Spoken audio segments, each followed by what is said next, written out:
They had an outbreak on their hands. It wasn't a new disease, but that didn't make it any harder to deal with. Typhus, not to be confused with typhoid fever, is a bacterial infection that causes headaches, rash, and fever, and it thrives in cramped spaces with filthy conditions. They called it jail fever in Tudor England. It was camp fever during the American Civil War. If you have a lot of people crammed into a small space, there's a good chance that you could have an outbreak of typhus. Places like military camps and ghettos, which is where this particular outbreak was happening. Poland in 1942 was a horrible place to live if you were a Jew. The Nazis were systematically rounding up anyone of Jewish descent and sending them to concentration camps because they had this broken idea that some people were worth less than others. But there were two doctors in southeast Poland with an idea about how to stop them. It turns out you didn't actually have to contract the disease to test positive for it. All you really needed was a vaccine of the dead bacteria. It's also important to understand something else. The Nazis were so afraid of getting sick that they killed any infected Jew they found. But if enough people tested positive for the disease, they would simply quarantine the entire area and just stay away. So these two doctors began to give injections to all of the non-Jewish people living in the nearby ghetto. Their goal was to frighten the Nazis away and save the lives of every Jew in the village. And it worked. When all was said and done, Eugene Lazowski and Stanislav Matulevich saved over 8,000 human lives. People have always been afraid of getting sick. I'm not saying that's a bad thing, but it needs to be pointed out. Waves of illness have always rolled across communities, and when it happens, there's a lot of fear, suffering, pain, even death. All it takes is one disease, and everything we know can suddenly, irrevocably change. But not all of them have been as straightforward as typhus or influenza or even bubonic plague. Some epidemics have tested the limits of diagnostic science and human endurance in a way that's never been seen before. And if you're ready, I want to expose you to a few. Just be careful. You never know what you might catch. I'm Aaron Mankey, and this is Lore.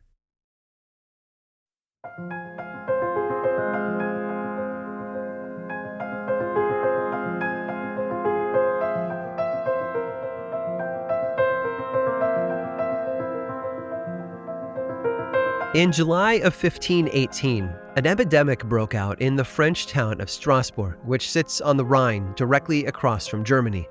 The first victim was a woman named Frau Trophia, but before the week was over, she was joined by over 30 others. Within a month, that number was over 400. By the time the summer was over, many of the victims were dead. Some died as a result of heart attacks, while for others it was a stroke. Most, though, simply died of exhaustion. And that's because the epidemic that raged across the village like a wildfire was something none of us would have expected. It was dancing. I mean it, this was a dancing plague.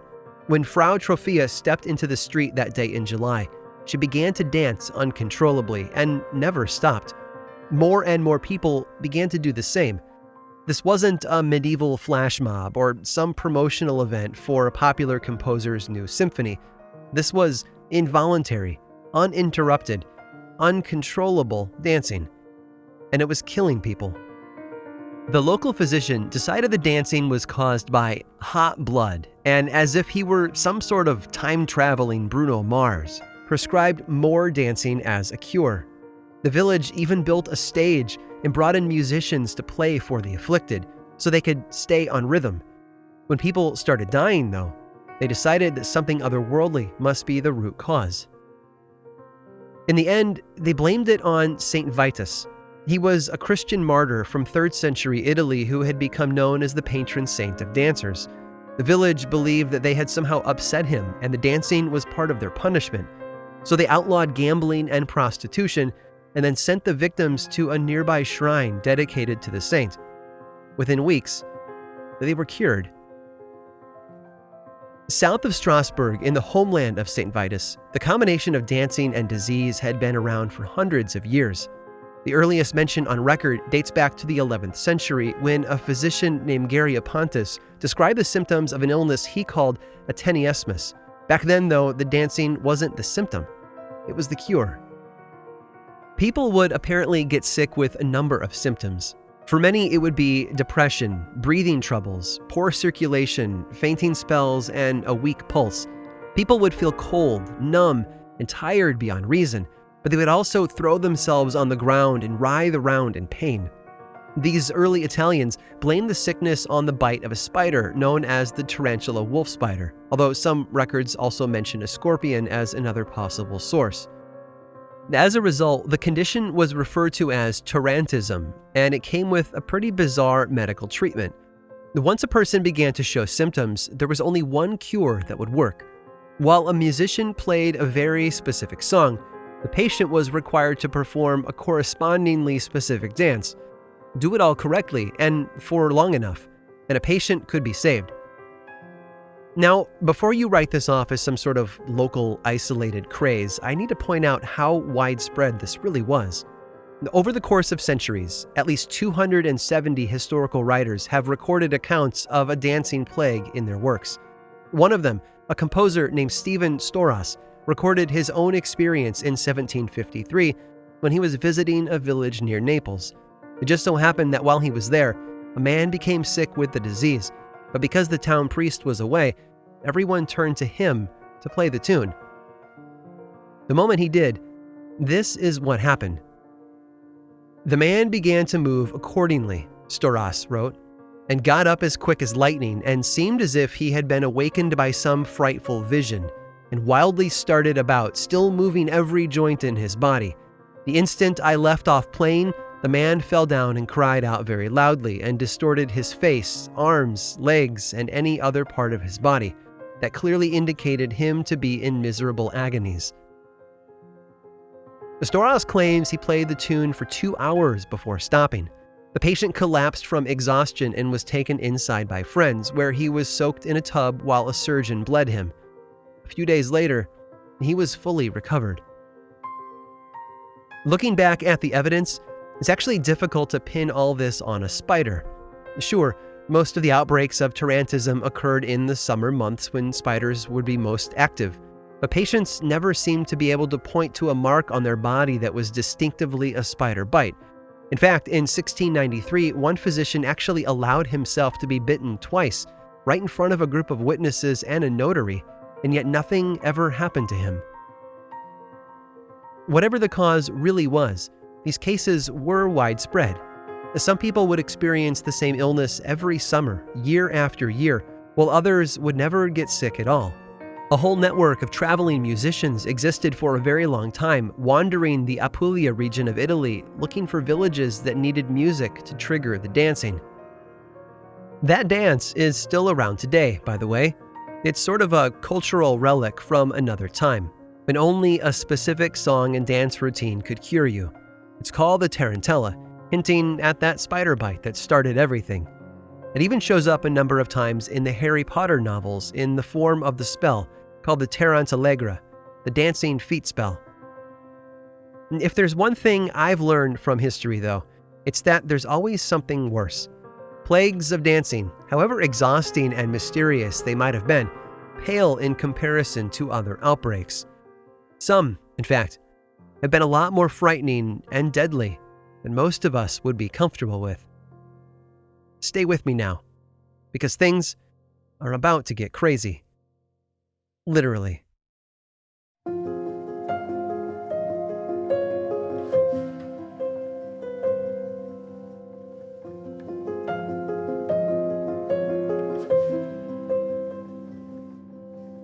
It was not the way he had wanted to end his vacation, but here he was.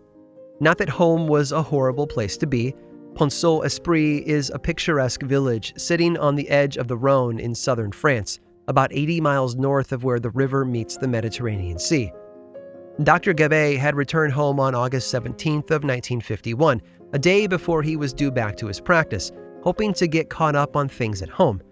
Almost immediately, though, he was called over to his office. There was a line, they said. When he arrived, he was shocked to see so many people in his little waiting room all at once.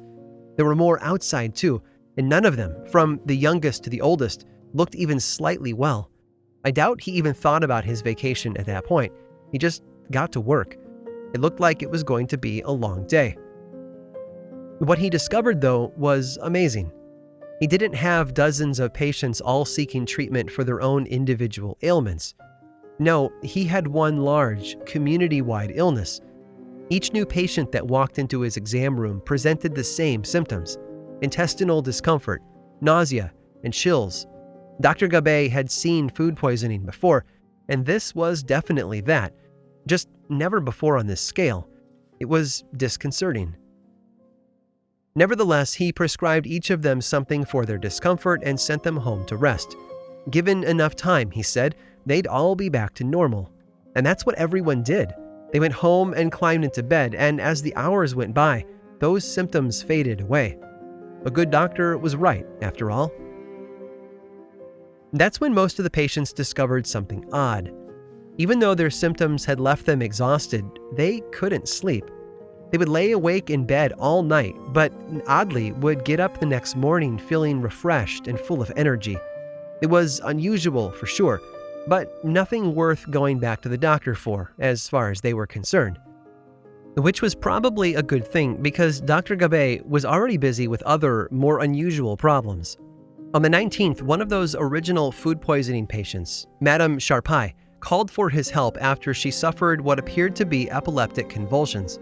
Another patient, Mr. Mizon, ran screaming from his house before being dragged back inside by his wife, where he fell into a deep sleep. Naturally, Dr. Gabe sent both of them to the hospital. It would have been manageable if that's all that happened. People get sick, and doctors are good at helping them.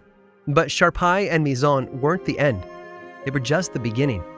Over the next few days, more and more of those original patients began to change. It wasn't a relapse, though, because that would insinuate that the food poisoning had somehow returned.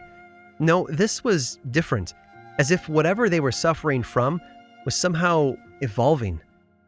Each patient followed roughly the same path: food poisoning, recovery, insomnia, and then complete and utter exhaustion. They trembled and suffered fits, claimed to be too hot and then too cold, and their skin had gone ghostly pale. But their biggest complaint of all was about their eyesight. In some ways, it seemed to be failing. If you put a book in front of them, they'd be able to see the words, but not read them, which admittedly was pretty odd. But they were also seeing things that shouldn't be there. Visions of colorful animals, raging fires, and monstrous creatures that were attacking the village. In fact, that feeling of paranoia that something dangerous was threatening their lives was the overwhelming experience for all of these patients. And with all of that came wild mood swings that alternated from fear and depression to joy and transcendence. On August 20th, all hell broke loose. That morning, a doctor was called to the home of a 5-year-old girl named Marie Chiarl. She was screaming about a whole assortment of impossible sightings. There were tigers in her room attacking her. The curtains were covered in snakes. There was blood dripping from the ceiling. It was like a scene pulled straight out of The Exorcist, and yet it was just there, all in her mind. Her parents were no help either. Marie's mother had tried to calm the girl down, but she was struggling with the sickness herself, and that made it a challenge. Marie's father was in bed in the other room, muttering over and over again to himself. He was counting the window panes, and would do so non-stop for over a week. The physician who arrived gave the entire family a sedative to help them rest, and then moved on to his next call. Local farmer Madame Moulin was having visions of a doctor who was trying to get into her house. The doctor, she said, had no flesh on his skull, just the pale white of exposed bone and a wide, evil grin. She and her 25-year-old son, Joseph, who was also ill, were taken to the hospital later that day. One mother brought her 11-year-old son to the hospital after he tried attacking her. He was convinced that she was dangerous and attempted to strangle her. and a 66-year-old man was so afraid of his hallucinations that he shouted and waved a shotgun at his neighbors from the window. When the authorities arrived to help him, they found his door blocked with a pile of furniture. However bizarre and troubling these events were, they were just a sampling of what the village had to endure. Added up across the community, there were over 300 cases of the illness reported that day to physicians and hospitals. It was frantic, stressful, and, as you might imagine, horrifying to those living through the outbreak. But it wasn't over just yet. Later that night, as if closing out the day with the toll of a deep, ominous bell, Mr. Mizon, who had been in the hospital since his seizures began the day before, suffered a massive heart attack. He was dead before help could arrive.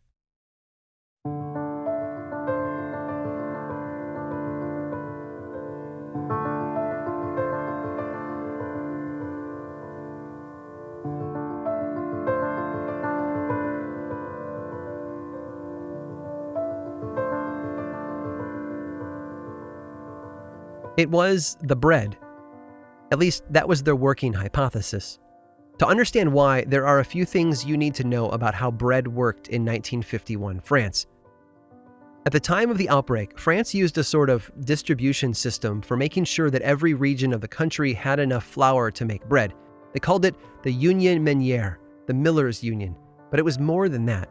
The government controlled every aspect of the process, from the farms that grew the grain to the mills that ground it. Then, it was evenly distributed around the country. So, when a bakery received its daily delivery of flour, that was it.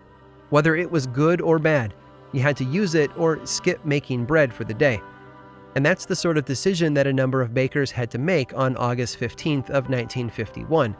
The flour they all received wasn't quite right, but most used it anyway. It produced a dough that they described as gray and oily, but it still rose fine, and it tasted good, so naturally they sold it. Our baker, the baker for the village of Ponceau-Esprit, was a man named Rochebriand. He made his questionable bread like every other baker in the region on August 15th, and he sold all of it. We're told that he had about 300 customers that day, which was a testament to his reputation. He was known for how white his bread was, and that was something that he took a lot of pride in. Remember, one of the cries of the French Revolution a century and a half before had been liberty and white bread, and that craving seemed to have stuck around. So, now you know. But as the old G.I. Joe cartoon was so good at telling us, knowing is half the battle. The village might have had ideas about where the outbreak began, but they still had a lot of work to do to manage the repercussions. I wish I could say that the death of Mr. Mizon at the end of August 20th was the low point, but that would be lying. Things got much worse very quickly. Remember all those insomnia patients? Well, they might have started to experience other symptoms, but they still weren't sleeping. In fact, in the days following that first death, they began to gather outside at night in public spaces. They were probably bored, having to endure their days with no breaks or rest, and to be honest, I think they were also more than a little frightened. For most of the village, though, that was the extent. Their original food poisoning symptoms evolved into insomnia, and that was it. People like Mr. Mizon and Madame Moulin were edge cases. They represented a minority, but it was, without a doubt, a vocal minority. On Friday, August 24th, chaos erupted. Contemporary accounts spoke of it almost as if a switch had been flipped. Perhaps whatever illness they all suffered from had some sort of incubation period, or maybe it was just the building tension in the village that eventually reached a boiling point. Whatever the reason might have been, the results were horrifying. A man had been sitting with a group of friends who were all suffering from the same insomnia.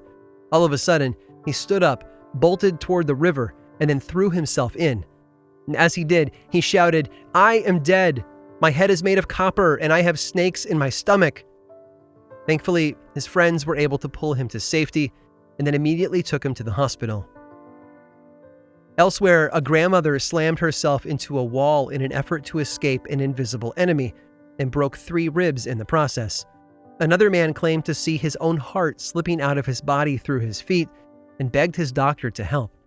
The one man even climbed up onto the cables of the suspension bridge over the river, and it took 2 police officers to bring him back down to safety. Things were just as crazy at the hospital. One patient, a former pilot, apparently decided that he was an airplane and launched himself out of a second-floor window. He didn't die, though. He broke both his legs, and then, as if the pain didn't exist at all, he ran full speed away from the hospital. Eventually, some nurses were able to catch up and bring him back. If you had been standing in the center of the village that night, you would have been overwhelmed by the sounds in the distance. Ambulance sirens, screams, loud bangs that could have been slamming doors, but also maybe gunshots, and, of course, cries for help. It was as if the very fabric of society had been torn, and madness was seeping out. Other hospitals in the region began to come and take some of the patients away to alleviate that pressure, but there were still too many sick to care for, and if you didn't show the worst of the symptoms, the nurses might just send you home instead of helping you.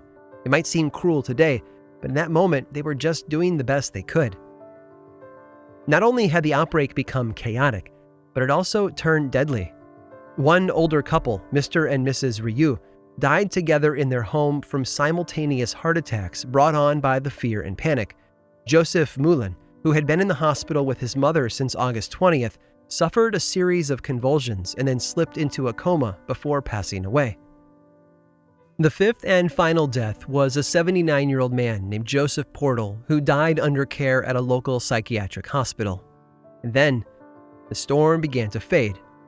It had blown in unexpectedly, destroyed dozens of families and businesses, and put an entire community on edge. All they had wanted was liberty and white bread, and what they got was so much worse. And that's the truly horrifying aspect of this event. There was no disease rolling into town on the back of a truck, or the slow spread of a contagious illness that might have been stopped with proper quarantine. No, this was a bomb, detonated in the middle of a busy community without anyone noticing until it was too late. All they could do was try their best to manage the fallout. The village would never be the same.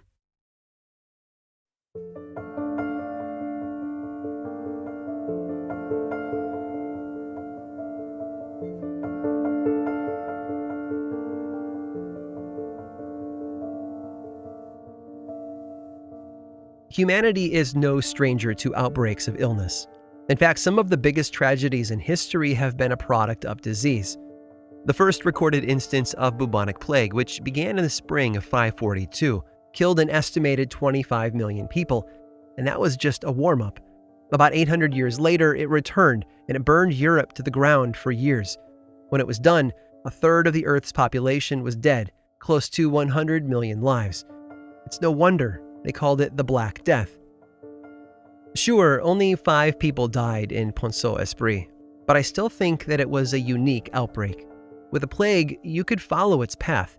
It was like those aerial videos of wildfires where you can see the flames advancing toward new neighborhoods. But in Ponceau-Esprit, it was different. It just happened. Over 65 years later, we're still not sure how it happened. Don't worry though, there have been plenty of theories suggested, and all of them start with that bread. It's hard to ignore the fact that Rochebriant baked bread on the 15th using questionable flour, and seeing as he served about 300 customers that day, the final count of infected patients lines up rather nicely. Some people believe that the bread was infected with ergot, a fungus that can cause hallucinations and convulsions, as well as symptoms that could easily be confused with food poisoning. But if the batch of flour delivered to Rochebriant was contaminated, why did no other towns in the region go through the same experience? Some blamed his obsession with having the whitest bread in the village. It turns out that the town pharmacist was a good friend of his and would have been a great source for the chemicals needed to bleach his flour. But then, why did this only ever happen once? The craziest theory I've read goes as far as to suggest that Russia somehow secretly used the village to test a new LSD-based drug. Others think it was the CIA, but both of those ideas have been ruled out. My favorite, as you might imagine, leans a bit more toward the world of folklore. In May of that year, less than 3 months before the outbreak began, a storm battered the village. When it was over, Locals discovered that their statue of the Virgin Mary had been vandalized. Someone had torn off one of her arms. The outbreak, they later suggested, was punishment for that crime. Today, the village of Ponceau-Esprit is trying their best to put those dark events of August 1951 behind them. It's still just as beautiful and picturesque, and it has much more to offer than stories of Le Pain Maudit, the cursed bread. It's doubled in size since then, and moved, reluctantly perhaps, into the modern world. And yet, well, you can't erase everything. There are some aspects of the cursed bread that will never go away. Families lost loved ones. Dozens of people were taken to local asylums, and some never returned. Many of the infected would never hold a job ever again. The normal balance of life in the village was thrown off, and it might never find its way back. Which is the real message here, I suppose. We like to think we're in control, that we have our lives all planned out, but you never know what lurks around the corner. It might come out of nowhere, or it might come from the very thing we trust the most. We can't plan for every outbreak. Sometimes all we can do is react. And that means we, as humans, will always be vulnerable, always at risk, always on the edge. Every day, we're one small slip away from madness.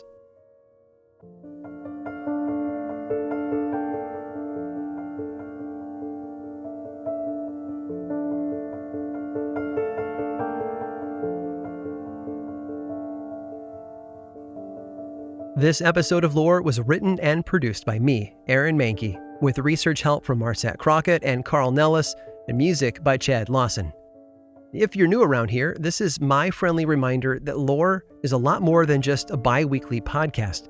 There is an ongoing book series from Penguin Random House, a television show available on Amazon Prime, a membership site with extra episodes, and so much more. And you can learn about everything in one place, theworldoflore.com/now. You can also follow the show on Twitter, Facebook, and Instagram. Just search for Lore Podcast, all one word, and then click that follow button. And if you do, say hi. I like it when people say hi. And as always, thanks for listening.